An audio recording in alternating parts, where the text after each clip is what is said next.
Mama. Welcome to the StrongHER Side podcast.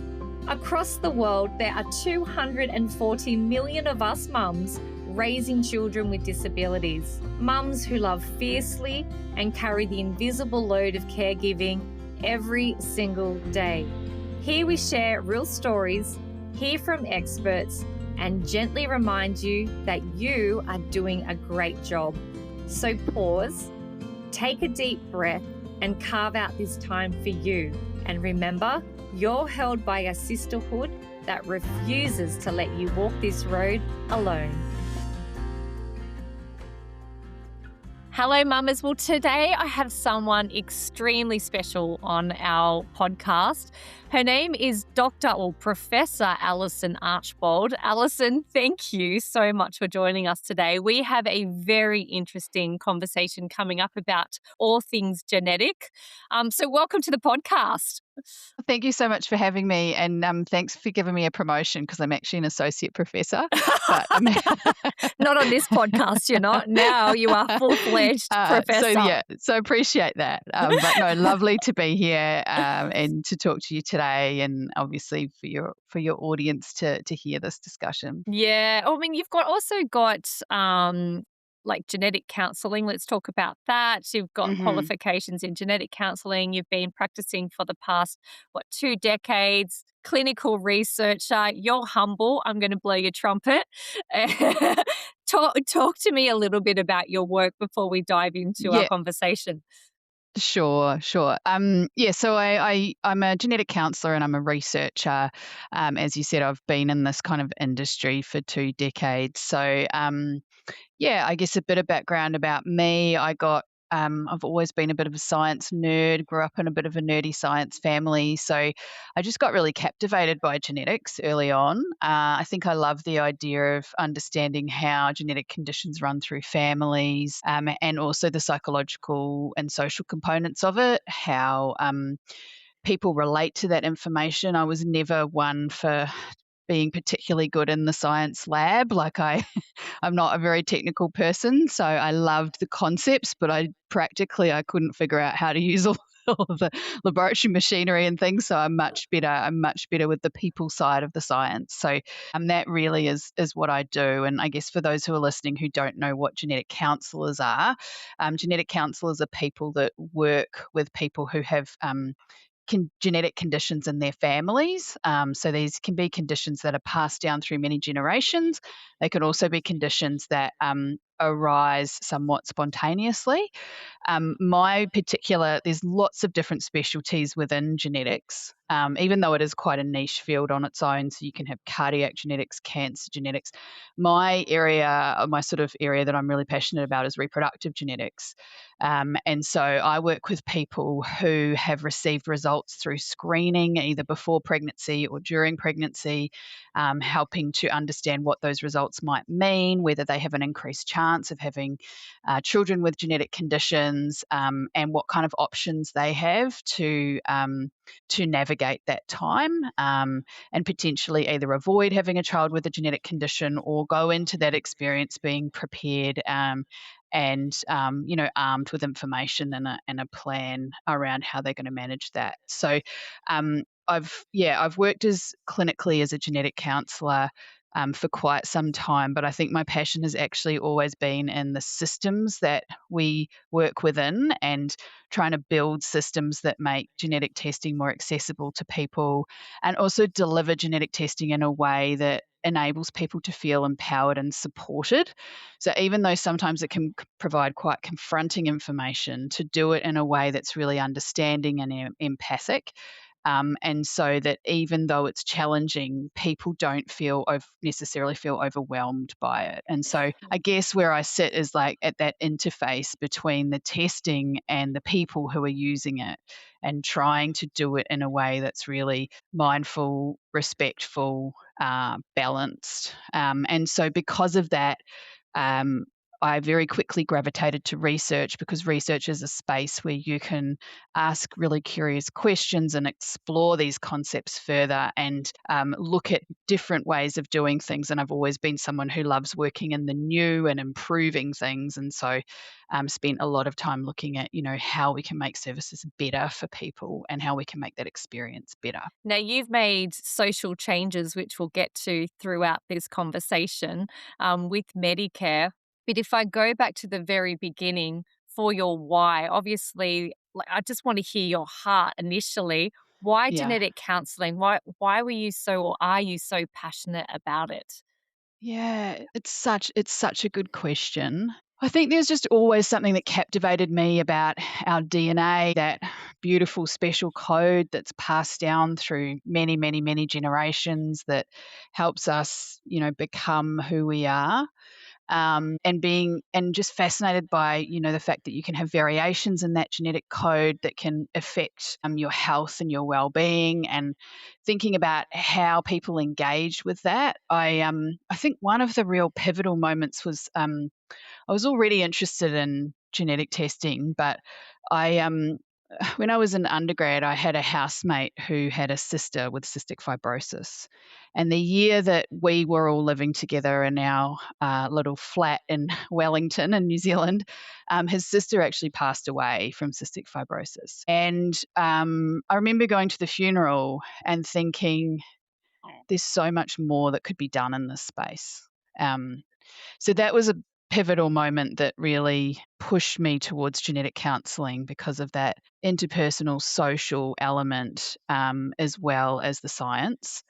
And then the other thing that really affected me, in terms of my drive for improving clinical care, was actually my own experience of going through pregnancy and having my two kids. And even though everyone said to me, just because you're a genetic counsellor doesn't mean anything's going to come up.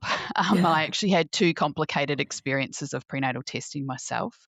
And so I found myself on the other side, where I was the patient who was getting the unexpected news and having to navigate prenatal genetic testing and having to go through that. And even though I understood the patient experience before that, it completely changed my perspective when I was actually in that seat and I was living that. And so that just gave me a whole different level of insight. And I think that really kind of pushed forward my desire for conducting research on people's experiences, and then also thinking really creatively about how we deliver care, because I just could see that there was such a big opportunity for improvement. So yeah, And those are the personal elements that come into they're the the two yeah. motivators that got, and thank you for sharing that, honestly. So if you go back to your lived experience, you, and I'm gonna make the assumption here, saw gaps in the system. Yeah, yeah. What have you done in order to close those gaps? And what were some of the major gaps that you saw to close those gaps? That's probably the question I should have led with. What was the gap that you saw first? And then what have you done in your work to close those gaps? So I think for me, there's two big gaps. So the first gap is around access to genetic testing. And the other one is around psychosocial impacts. So I'll start with the access to genetic testing. So um, I think one of the things that people don't really realize, and it's something that makes me kind of angry, is that when people embark on a pregnancy, the doctor that they go to see when they've got that positive pregnancy test, that pee on a stick and the lines come up in the way that they were potentially hoping, that doctor that they see has a huge influence on their entire pregnancy journey, because that doctor can influence the type of genetic testing and the type of genetic screening that they can have access to. And what people don't realize is that not every genetic test is the same. And so you might have a test that has a similar name, but the technology that's being used can be different. The type of information that can be accessed through that testing can be different. And, we have quite a complex commercial space that genetic testing is currently in Australia. And so there's real inequity in terms of whether people are actually being told about genetic testing, and if they are, what types of genetic testing they're being offered. So it's not Um, streamlined. no, no. Right. I Yeah. didn't know that. In fact, Yeah. genetic testing wasn't even offered to me when I was pregnant with 3 children. Yes, exactly, exactly. So I think one of the things early on in my career was that most people were not getting access to screening for common conditions like cystic fibrosis and Fragile X syndrome. We had all this evidence that said that there was people want the information, there's good tests available, we can deliver it in an ethically responsible way, but it wasn't government funded. And so most people were not accessing it. And so we were delivering this testing and it was happening at a very small scale. Eventually, some of the other labs kind of cottoned onto it and started offering their version of the testing too. But the laboratories were choosing how they wanted to do the tests and what tests they wanted to offer. And that just seemed really unfair. And so I was seeing families, who had a child with a genetic condition that could have been detected on screening, but they weren't offered screening. And it just seemed to be really unfair that it was totally dependent on the practitioner they saw at that first stage of their pregnancy, whether or not they were getting offered it. And in fact, a lot of this testing can be done before pregnancy, and most people were not getting offered that. And so that was something that really drove me, I guess, because I'd had the experience of seeing someone go through having a loved one with a really serious genetic condition and be so critically unwell with that. And so that really motivated me to go, well, look, it's up to people what they want to do with that genetic information, but people should have access to it, and it shouldn't be up to luck of the draw as to whether they get told about this test. So that kind of really drove me, and we built a carrier screening program for the 3 most common inherited conditions, so cystic fibrosis, Fragile X syndrome, and spinal muscular atrophy. And I had done a lot of research on Fragile X syndrome, and I'd interviewed a lot of families who had relatives with Fragile X syndrome, whether that was a child or a niece or a nephew. And so I'd spent a lot of time with those families really understanding how they felt about screening. And so we built this program based on all the research experience that we had.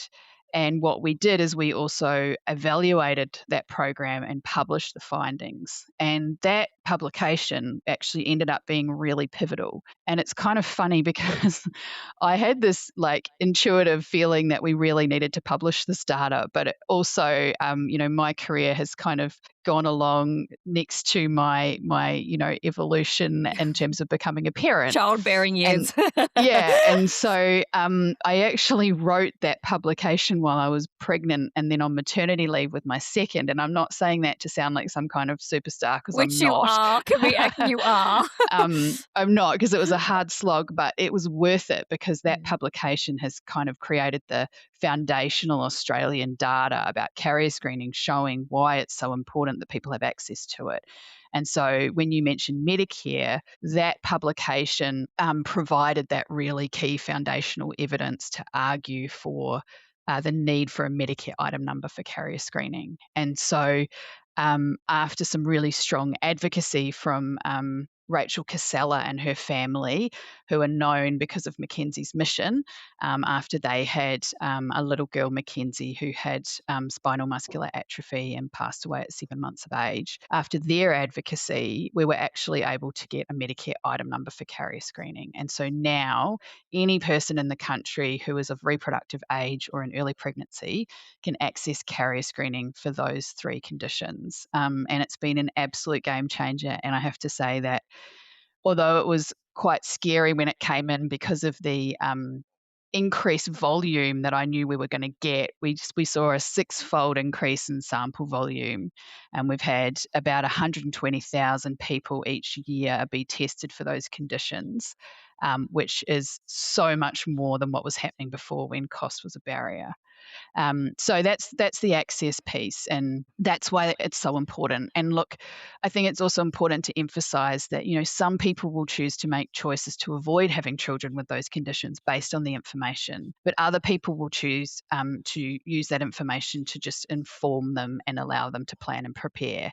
And we're not offering the testing because we think anyone should take a particular path, but the research very strongly says that we should be empowering people with that information and giving giving them the opportunity to make informed reproductive decisions. And so that is what that testing is now achieving, which is pretty cool. S So Um, then on a practical note, you've got women accessing the service, and honestly, well done to both you and Rachel, who is also a superstar. What changes have you seen? I'm talking on the ground here with women. They're accessing the Medicare service. They're getting pre-genetic testing done. What are you seeing in terms of trending behavior, if you like, when mm. women are accessing this service or these services? So, I think what's amazing, I should start by saying that, I've played a role in this, but there are so many other people who have Sure, too. sure, and I And so, acknowledge that, yeah, sure. yeah, so I need to make sure that there's been a part that I've played, and then there've been so many other people who have played really important parts too. And Rachel and her family have played a huge part. And there've been lots of other families that have advocated for this as well. Um, Now I've lost track of your question. Well, I guess Oh, what the yeah, what changes we've changes are seen. you seeing? And then with those changes, so women are now becoming more informed. What is your hope behind that information also? Yeah. So I think what was happening previously before this Medicare item number came in is people were having children with these conditions and getting devastating diagnoses, whether it was of cystic fibrosis via newborn screening, whether it was of spinal muscular atrophy, which unfortunately has a bit of a convoluted pathway to diagnosis. So, it would be a baby that was having some difficulties, and often those difficulties might be picked up by a range of different healthcare providers. Or Fragile X syndrome, where people would spend many, many years thinking, "Hey, my child's not quite meeting developmental milestones. I'm not sure what's going on here." Often a lot of false reassurance from doctors, "Hey, look, yeah, your child might be a bit slower, but they'll catch up," or "let's wait and see," or whatever. And sometimes those families having another child with the condition before the Mm, first child was diagnosed. And we see that a lot in Fragile X families, because Fragile X can take a bit of time to diagnose because yeah. some of the features are a bit non-specific. So I remember interviewing this wonderful mum of a boy with Fragile X, and she called it the merry-go-round of discovery. And I loved that. I thought Mm, that was such a beautiful way to encapsulate what that journey can be like. It's yeah. sometimes also referred to as the diagnostic odyssey. And so before we had carrier screening, this is what was happening. This was the reality: is that people didn't know that they had an increased genetic chance for these conditions before they started their families, and they went on to have children with these conditions. Now, what's happening is people are getting this information before pregnancy or in early pregnancy. Now, when you get the information before pregnancy, that is hands down the best time to get the information, because you've got time to digest the news, and you've got reproductive options available to you, and you've got the widest range of options, so you can sit through it and think, what is going to be the best option for me and my partner in terms of navigating having a family. When people get this information in early pregnancy, it is still helpful because it can inform people, but they have less options available to them. Generally, the option is, choose whether or not to test the pregnancy. If the condition is confirmed, some people will choose to end the pregnancy. Other people will choose to proceed with the pregnancy, knowing that that child will have a genetic condition, but having a plan in place for that.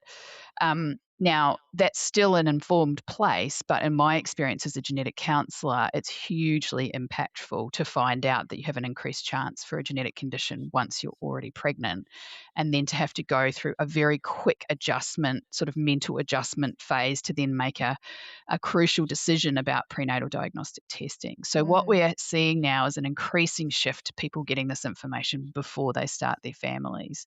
And so, as a genetic counsellor, it's amazing to see that we've gone from what can be a really devastating diagnosis of a child with the condition to a very stressful and impactful result coming up in early pregnancy, to an impactful result preconception, but with time and space to process and options. And that is the most empowering place. And so we're not there yet, but we're moving in that direction. And so I think that's the biggest thing that I've seen is just that transition. that we're Yeah. on. And it's Yeah. something to be celebrated that we're catching up a little bit. And I'm lived experience, and we had this conversation off camera, Mm, when we first chatted, and my audience knows my story.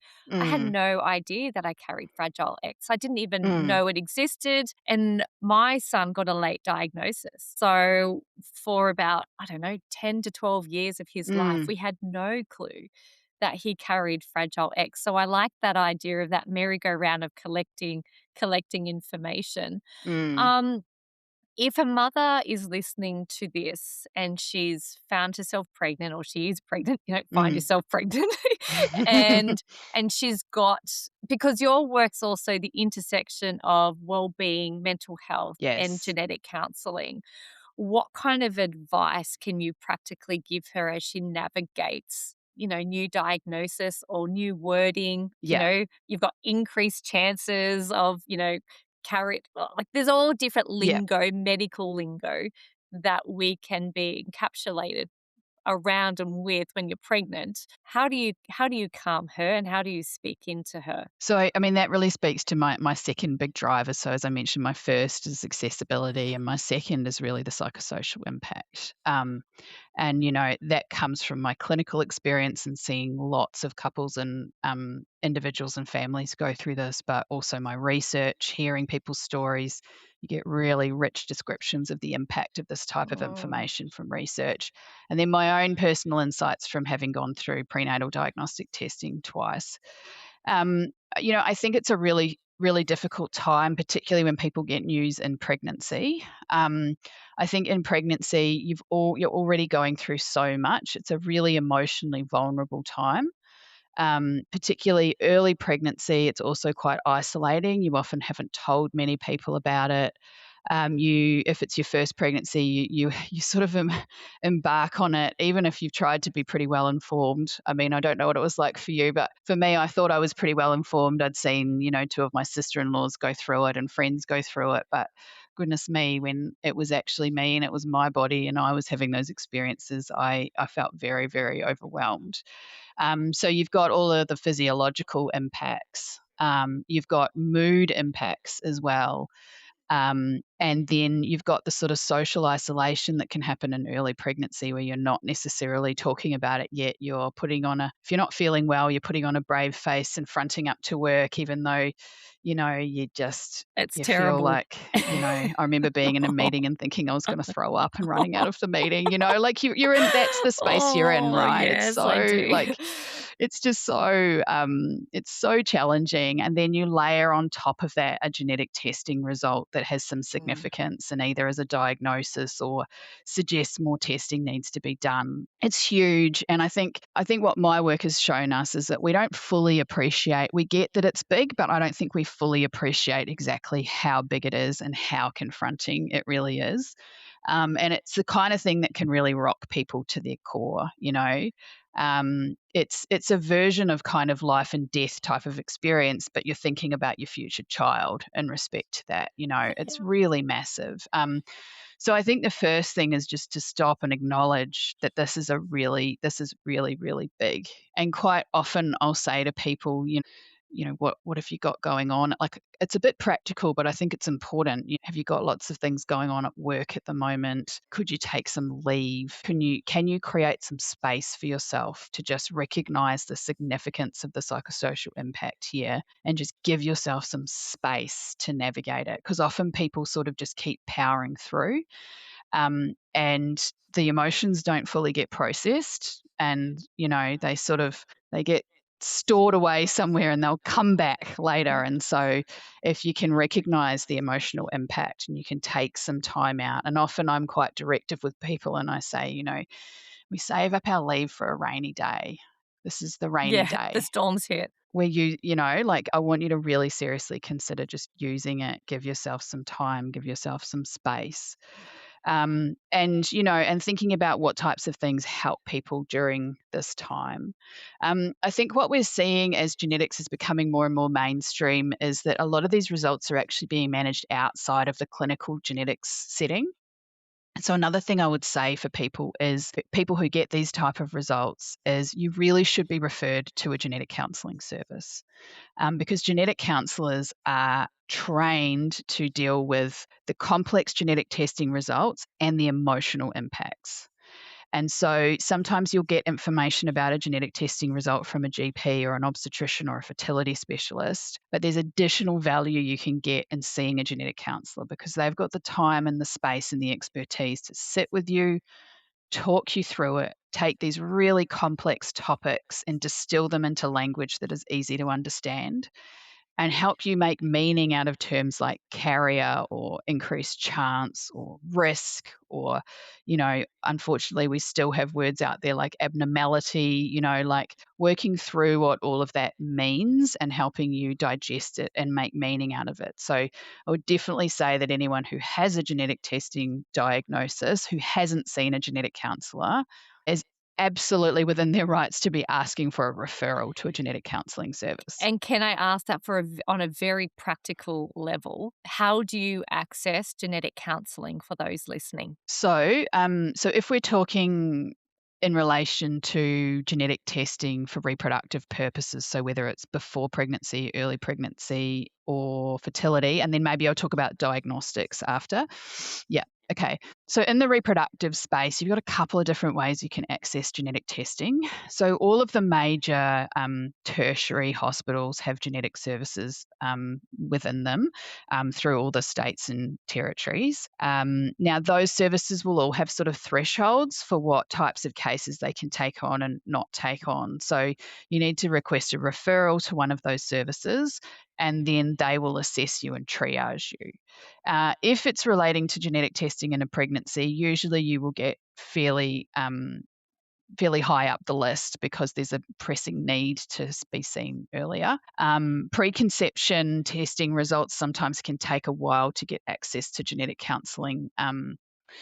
And then there's also fertility services. So for people going through fertility treatment, often fertility services will have genetic counselling teams associated with their services. So you can ask for a referral that way.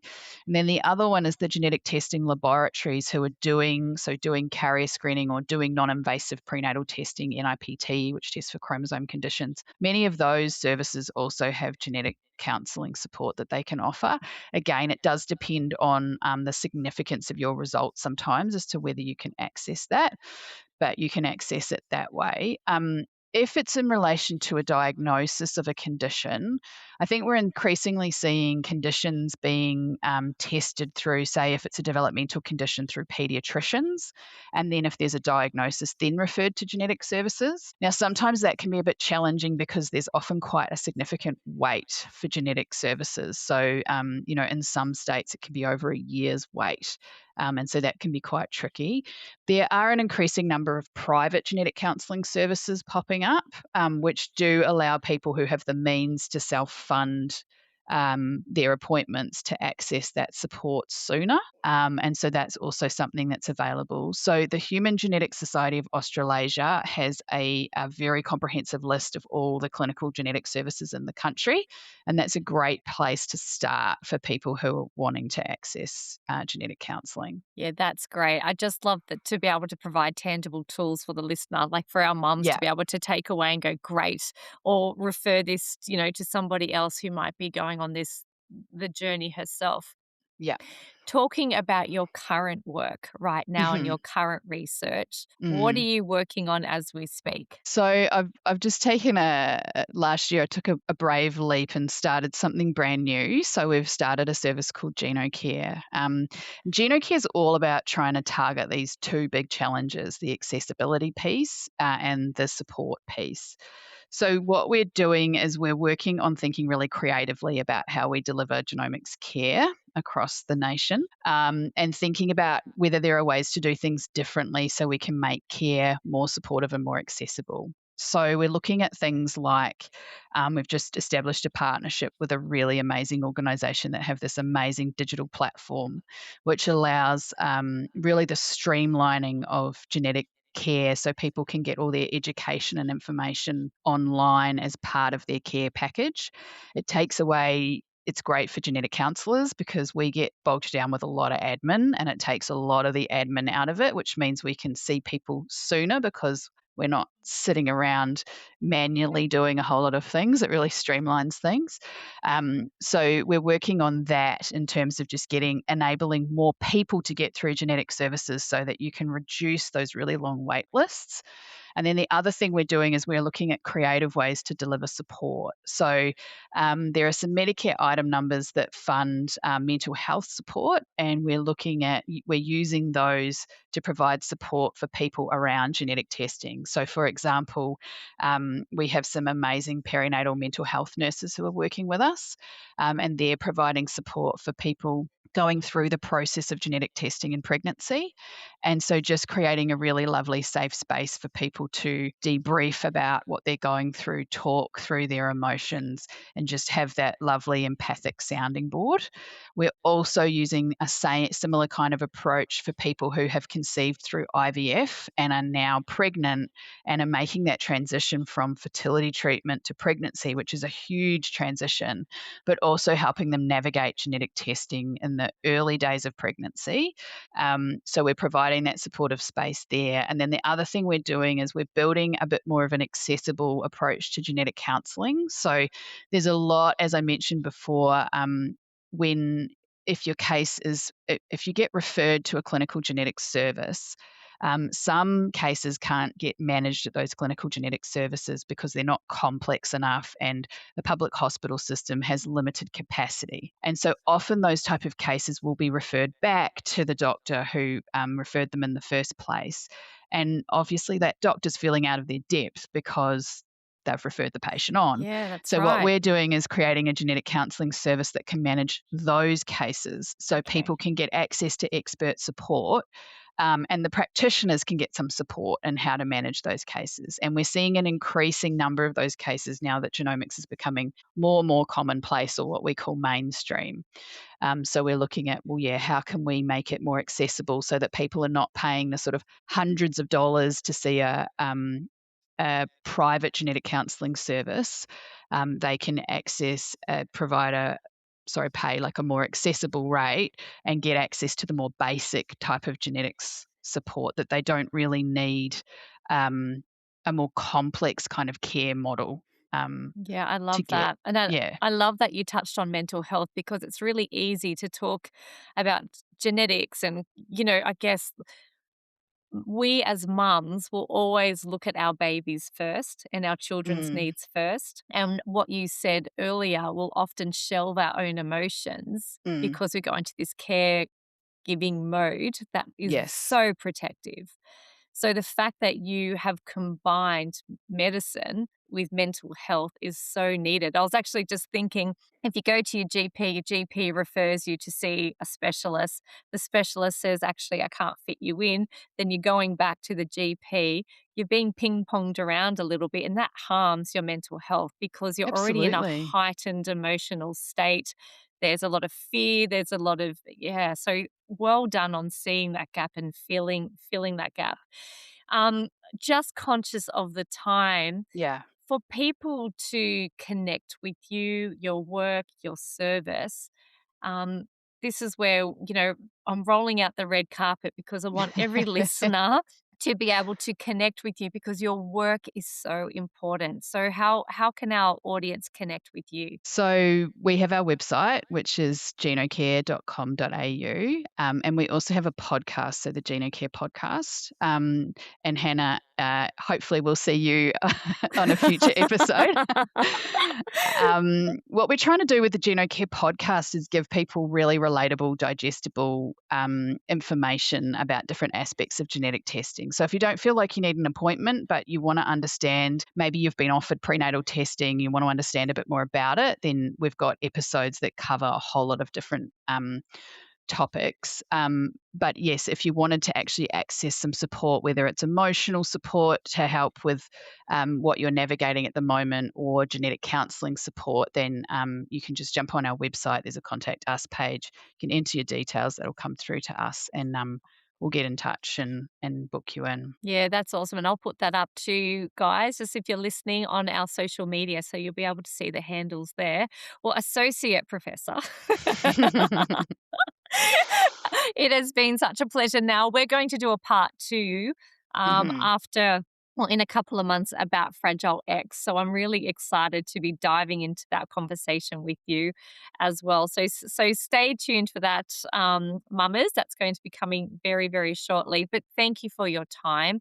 I'm really excited by this conversation. There's so much more we could cover, but what you have given to us today has been really valuable. So thank you. Oh, you're so welcome, and it's a pleasure to be on here. And I think, it's just so important to recognize the emotional and the cognitive load that people are dealing with when they're managing this. So, I guess my heart goes out to anyone who's living this at the moment, and yeah, just know that there are options and there's support available to you. Thank you.